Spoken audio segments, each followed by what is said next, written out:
Intermediate వ్యవహారంపై ABVP నాయకులు నడుం చుట్టారు. అయితే ప్రస్తుతం మనం ఇక్కడ చూస్తున్నాము ఉద్రిక్త వాతావరణం వద్ద ఈ రోజు మినిస్టర్ క్వార్టర్స్ ని ముట్టడి చేయడానికి వెళ్తున్నారు. పోలీసులు అడ్డుకునే ప్రయత్నం చేస్తున్నారు. ప్రస్తుతం మనం చూడొచ్చు. అయితే చాలా మంది పోలీసులు బందోబస్తు ఏర్పాటు చేసినా కూడా వాళ్ళు వెళ్ళడానికి సిద్ధంగా చూపిస్తున్నారు. అయితే ఉదయం కూడా ఏబీవీపీ నాయకులు ఇలాగే వచ్చారు. అయితే ప్రస్తుతం ఇప్పుడు మధ్యాహ్నం ఇలా రావడంతో పోలీసులు అలర్ట్గా ఉన్నారు. అలర్ట్గా ఉన్నా కూడా వాళ్ళని రన్నింగ్ చేస్తూ మరి తీసుకెళ్తున్నారు. ప్రస్తుతం వాళ్ళతో మాట్లాడించే ప్రయత్నం చేద్దాం.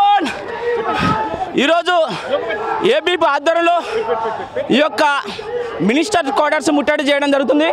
ఇంటర్మీడియట్లో జరిగినటువంటి అవకతవకలను సరిదిద్దాలని, అదేవిధంగా దీనికి కారణమైనటువంటి అశోక్ను వెంటనే బర్తరఫ్ చేయాలని, అదేవిధంగా విద్యాశాఖ మంత్రిని రాజీనామా చేయాలని మేము డిమాండ్ చేస్తున్నాం.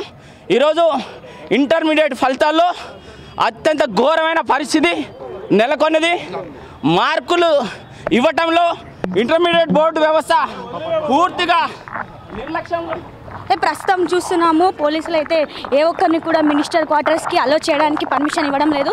అయితే ఉద్రిక్త వాతావరణం నడుమ ఈరోజు పోలీసుల బందోబస్తు నడుమ నాయకులు కూడా గొడవ చేసే పరిస్థితి మనం చూస్తున్నాము. అయితే ప్రతి ఒక్కరు కూడా అశోక్ని అరెస్ట్ చేయాలి, అశోక్ని తీసేయాలి అనే యాంగిల్లో కూడా ప్రస్తుతం చెప్తున్నారు. అయితే ప్రస్తుతం చూడొచ్చు ఎక్కడి నుండి అంటే దాదాపు 1 కిలోమీటర్ దూరం నుండే వాళ్ళని అరెస్ట్ చేసే పరిస్థితి మనం చూస్తున్నాము. చెప్పండి అసలు ఏంటి డిమాండ్స్ ఏంటి? ఈరోజు ఇంటర్ ఫలితాల్లో జరిగినటువంటి అక్రమాలను బయటకు తీసి ఈరోజు విద్యార్థి వాళ్ళ శాపంగమైనటువంటి ఇంటర్మీడియట్ బోర్డు కార్యదర్శిని వెంటనే సస్పెండ్ చేయాలి. అదేవిధంగా దీనికి నైతిక బాధ్యత వస్తూ విద్యాశాఖ మంత్రి అయినటువంటి జగదీశ్వర్ రెడ్డి వెంటనే రాజీనామా చేయాలి. అదేవిధంగా ఇంటర్మీడియట్లో ఫెయిల్ అయిన వాళ్ళకు అక్రమంగా తప్పు మార్కులు చూపించినటువంటి విద్యార్థులకు న్యాయం చేసి ఫ్రీగా రివాల్యుయేషన్ చేసి చనిపోయిన విద్యార్థులకు న్యాయం చేయాలని అఖిల భారతీయ విద్యార్థి పరిషత్ డిమాండ్ చేస్తుంది. అయితే ప్రస్తుతం మాట్లాడించే ప్రయత్నం చేద్దాం. అయితే ఇంతమంది జీవితాలతో విద్యార్థుల జీవితాలతో కూడా ఈరోజు ఆడుకుంటున్నారు. అలాంటి విద్యార్థుల జీవితాలతో ఆడుకున్న అశోక్ని సస్పెండ్ చేయాలని కూడా చెప్పండి. అసలు మిమ్మల్ని ఎందుకు లోపలికి తెలంగాణ విద్యార్థులకు బంగారు భవిష్యత్తు చూపెట్టిన ఇంటర్ బోర్డు ఈరోజు అవకతవకలకు పాల్పడుతూ సుమారు 9 లక్షల మంది విద్యార్థులను ఈరోజు అనేక అవమానాలకు గురి చేసింది. దాని కారణంగా 17 మంది విద్యార్థులు ఈరోజు చనిపోవడం జరిగింది. ఈరోజు కేటీఆర్ గారు ఎలక్షన్ టైంలో ఏమన్నారంటే సారు కారు 16 అన్నారు.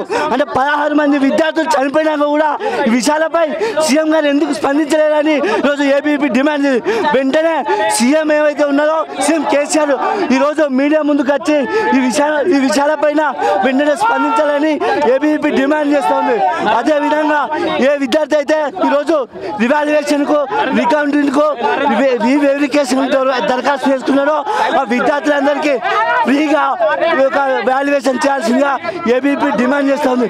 అదేవిధంగా ఈరోజు తెలంగాణ వ్యాప్తంగా ఉన్న ఈ విద్యార్థులు ఫెయిల్ అయిన విద్యార్థులు ఎవరైతే ఉన్నారో ఫెయిల్ అయిన విద్యార్థులు ఎవరైతే ఆత్మహత్య చేసుకున్నారో ఈరోజు ఆత్మహత్య చేసుకున్న విద్యార్థులందరికీ ఈరోజు ప్రభుత్వము వెంటనే ఎక్స్‌గ్రేషియా అందించాలని ఏబీవీపీ డిమాండ్ అయితే చూస్తున్నాము. ఇక్కడ ఆందోళన వ్యక్తం అవుతుంది. అయితే ప్రస్తుతం పోలీసులు కూడా రెడీగా ఉన్నారు. వారిని అరెస్ట్ చేయడానికి కూడా రెడీగా ఉన్నారు. మినిస్టర్ క్వార్టర్స్ కి లోపలికి వెళ్ళనీయకుండా ఇక్కడే అడ్డుకున్నారు. ప్రతి ఒక్కరు కూడా అంటే ఏబీవీపీ నాయకులు ఇదివరకే ధర్నా చేశారు. అక్కడ కూడా పోలీసులు ముట్టడించారు. అయితే ఈ రోజు ధర్నాలో కూడా అలాగే జరుగుతుంది. అయితే ఇంతటికి కారణమైన ఇంటర్ బోర్డు కార్యదర్శి అశోక్ ని మాత్రం సస్పెండ్ చేయాలని కోరుతున్నారు. అదేవిధంగా ఈసారి అంటే భారతదేశంలో ఎప్పుడూ జరిగినటువంటి సంఘటన ఈ రోజు జరిగింది. మనం చూసాము ఏ రాష్ట్రంలో ఇలాంటి సంఘటన జరగలేదు. ఇంటర్మీడియట్ బోర్డులో ఎన్నడూ కూడా ఇలాంటి అవకతవకలు లేదు. అలాంటిది ఈరోజు జరిగినందుకు చాలా బాధ వ్యక్తం చేస్తున్నారు. ప్రస్తుతం చూడొచ్చు వి వాంట్ జస్టిస్ అని కూడా ఇక్కడ ధర్నాలో పాల్గొన్నారు. ప్రస్తుతం అయితే పోలీసులు భారీగా మోహరించారు. ఎటువంటి అవాంఛనీయ సంఘటనలు జరగకుండా అడ్డుకునే ప్రయత్నం అయితే చేస్తున్నారు. ఇంటర్మీడియట్ బోర్డు కార్యదర్శిని అది తొలగించాలి. అదేవిధంగా విద్యాశాఖ మినిస్టర్ని వెంటనే ఇక్కడ నుంచి ఆయన్ని రాజీనామా చేయాలని చెప్పేసి ఆయనని మేము డిమాండ్ చేస్తా ఉన్నాం.